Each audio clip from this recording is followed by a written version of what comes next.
Bonjour, alors j'aimerais vous raconter une drôle d'aventure qui m'est arrivée quand j'étais beaucoup plus jeune. Je devais avoir peut-être 12 ans, 13 ans à peu près.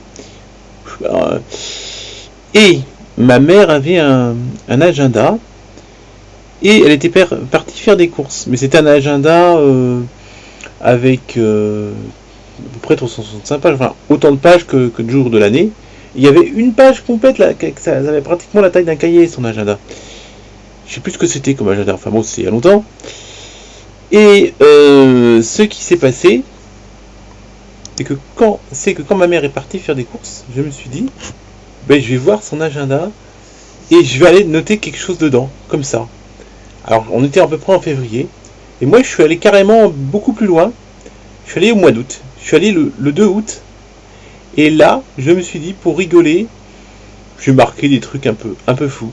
Et là, j'ai commencé à écrire que je faisais une promenade avec ma mère en Suisse, sur un sentier de montagne un petit peu dangereux, un petit peu glissant, et qu'à 3 heures de l'après-midi, je fais une chute, et je tombe dans un ravin, et là, évidemment, je meurs. Puis je continue à raconter l'histoire, et puis que les gens viennent voir mon corps dans une chapelle, etc., etc., qui viennent se recueillir et pleurer sur moi. Bon, voilà. Et puis, je range l'agenda de ma mère, c'est tout. Je dis rien. Et peut-être un mois ou 2 mois après, ma mère tombe là-dessus. Alors, elle est catastrophée quand elle voit ce que j'ai mis. Elle me dit, mais tu te rends compte de ce que tu as mis, mais pourquoi tu mets des choses pareilles, mais c'est affreux, c'est horrible de marquer des choses comme ça. Alors que moi, je me fais ça comme ça pour m'amuser. Bon, c'est tout, me fait la morale, tout ça, puis après, bon, elle se calme, et puis on n'y pense plus. Et puis les mois passent, et on va en Suisse, comme chaque été, ma mère et moi. Et puis arrive donc le fameux jour du 2 août. Évidemment, on ne pensait plus du tout à ça. Et là, on décide d'aller faire une promenade avec une cousine à ma mère et ses enfants. Et comme par hasard, elle choisit d'aller au sentier des chèvres. Et là, je dis ah, mais non, faut pas y aller le 2 août et tout ça et tout. Et finalement, on y a été. Mais dans ma prédiction, c'était avec un autre cousin qu'on devait aller sur ce chemin. Et ce jour-là, lui, justement, il n'avait pas pu venir. Donc j'ai trouvé ça, ce qui est arrivé. C'est qu'on a fait exactement la promenade à cet endroit qui s'appelle le sentier des chèvres.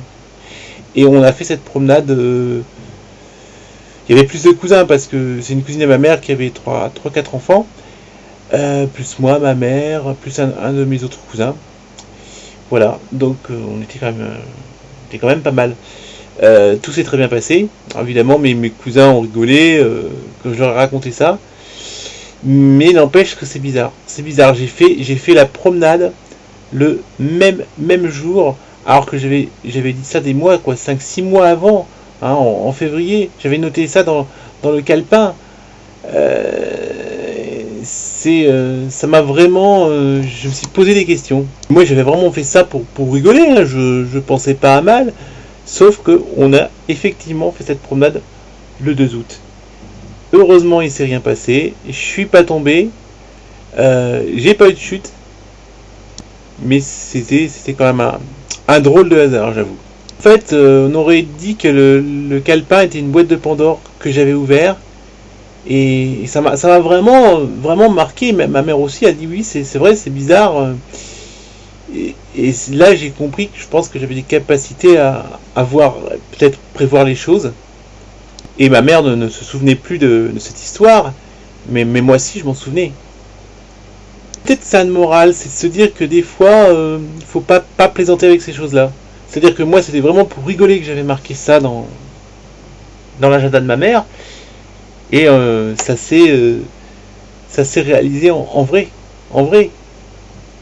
Donc c'est quelque chose qui m'a vraiment beaucoup frappé. Et en plus, on est arrivé à l'endroit où c'était dangereux vers 3 heures de l'après-midi, comme je l'avais prédit en écrivant ça sur l'agenda de ma mère. Voilà. Peut-être que c'est signe que des fois, il faut pas plaisanter avec ce genre de choses. Je sais pas, c'est quelque chose de très bizarre qui est arrivé comme ça. Et ce souvenir m'est venu récemment, il y a quelques jours. J'avais totalement oublié de cette histoire-là. Et cela m'est revenu et j'avais envie de vous en parler. Et vous pouvez laisser des commentaires si vous voulez, me dire ce que vous en pensez. Ce qu'il faut dire aussi, c'est que dans ma famille, ils sont tous sceptiques, donc évidemment, ça les a fait rire. Ils n'ont pas nous dit oh c'est le hasard, mais moi je crois pas que c'était le hasard. C'est que je savais qu'on allait faire cette promenade et on n'avait pas raconté ça à ma cousine en Suisse, qui avait décidé qu'on fasse cette promenade tous ensemble, parce que ma mère avait totalement oublié cette histoire-là. Et moi, ça m'est revenu tout de suite. Voilà, j'attends vos réactions. Et je vous dis à très très bientôt. Salut! Voilà, je voulais vous dire aussi que le village en question s'appelle Loueschleben. Ça c'est en français. En allemand, il s'appelle Leukerbad parce que c'est un village qui est bilingue. C'est en Suisse et c'est dans le canton du Valais. Je voulais apporter cette petite précision.